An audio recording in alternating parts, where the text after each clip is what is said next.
Number 3. Batman vs. Jason Todd in Under the Red Hood. For those of you who don't know, the second Robin, Jason Todd, was killed by the Joker. Of course, this being a comic, death is a revolving door, and, spoiler warning, Jason Todd comes back as the Red Hood. In this scene, Jason presents Batman with a question we've all asked: why doesn't he just kill the Joker?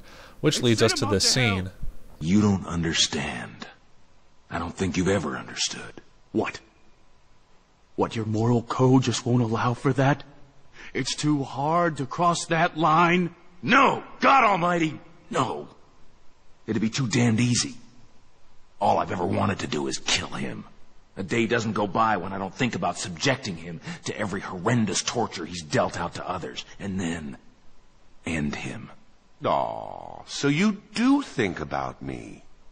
But if I do that, if I allow myself to go down into that place, I'll never come back. Why?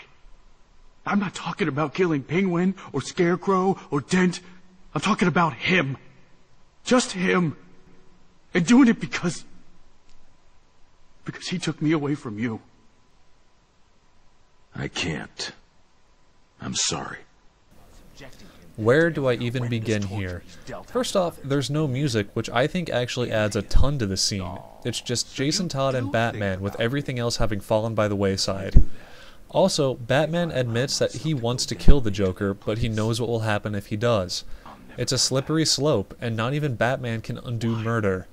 The part that really puts this over the number 4, and that was a close contest, is Jason's final line. Just him. And doing it because he took me away from you. Getting past all the talk of justice and revenge, Jason finally breaks down to the core of the matter. He just wants to know Bruce cared. But this scene is only at the number 3, and that is really only for one reason: the God Almighty and the it'd be too damned easy. I don't know, I just think that the extra shot of grit wasn't really necessary, and honestly, it kind of distracted me. However, this is still easily one of the best and most emotional Batman moments, and totally deserves the number 3 spot. I can't. I'm sorry.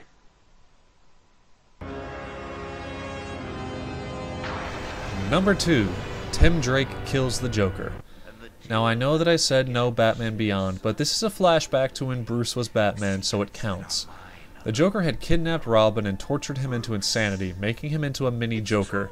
After making Batman watch the process on film, the Joker orders his new minion to off the Batman, where we get this. Here you go, sonny boy. Make Daddy proud. Deliver the punchline.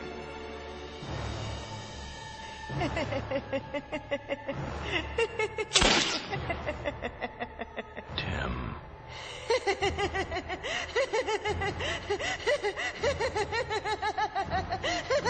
Do it!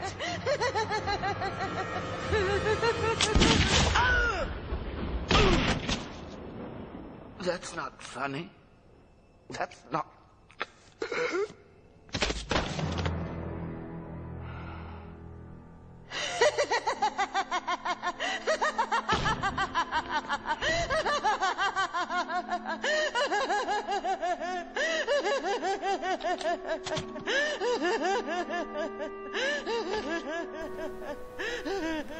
I remember watching this scene when the movie first came out.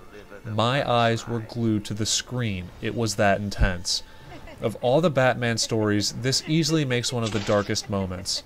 Just look at Robin's face. That is facial animation at its finest. And when he goes from maniacal laugh to breaking down into sobs, you really feel it. Unlike the last two, this scene was an easy pick for the number 2 slot. That's not funny. That's not... I know I said earlier that if you think something else should be number 1 or I have the list wrong, that's fine. But for this one, if this moment isn't at least in your top 2 Batman moments ever, then you are measurably and empirically wrong in every sense of the word.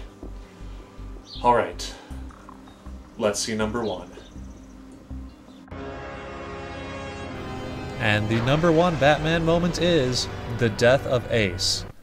I'll be brief with the background. A longtime telekinetic villain named Ace is dying, and the psychic backlash of her death could kill thousands. Only Batman can get close enough to off her with a device that the government created that will nullify her power before killing her. I'll do it, Shaira. I'm the only one of us Ace knows. She might let me get close enough to use it. Can't imagine why. When I was little, Cadmus used to make me play all kinds of games, but they weren't any fun either.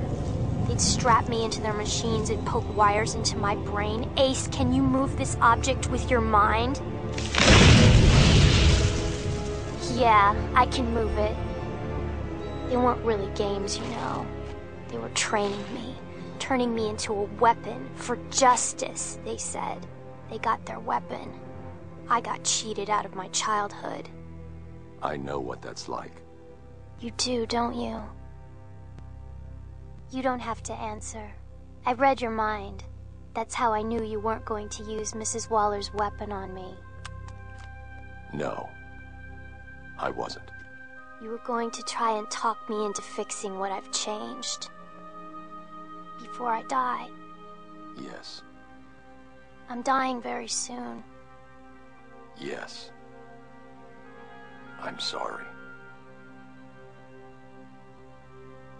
Could you stay with me? I'm scared.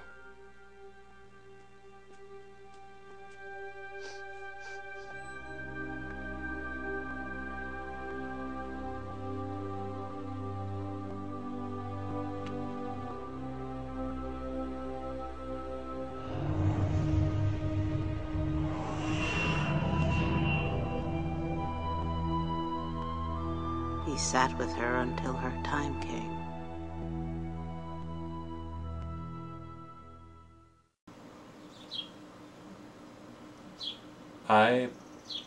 I hate to even say anything after that.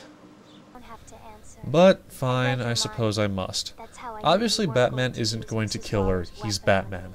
But what really makes this scene incredible is that you get the feeling that Batman is with her because he knows what it's like to be someone robbed of a childhood. And as a telepath, Ace can fully appreciate that understanding and companionship. There's also an inevitability. Ace is going to die, not even Batman can change that. Death is something we can't escape. But even though she's a longtime enemy, Batman is still able to put it aside. Even though he can't save her, he can still be there to hold her hand so she won't die alone. And take away the gadgets, the martial arts, the detective work, even the vengeance, and that scene right there is who Batman is. So yeah, I don't even know where we go from that. That was, to me, the pinnacle of animated superhero moments. I guess I don't have anything else for you guys. I'll see you next time.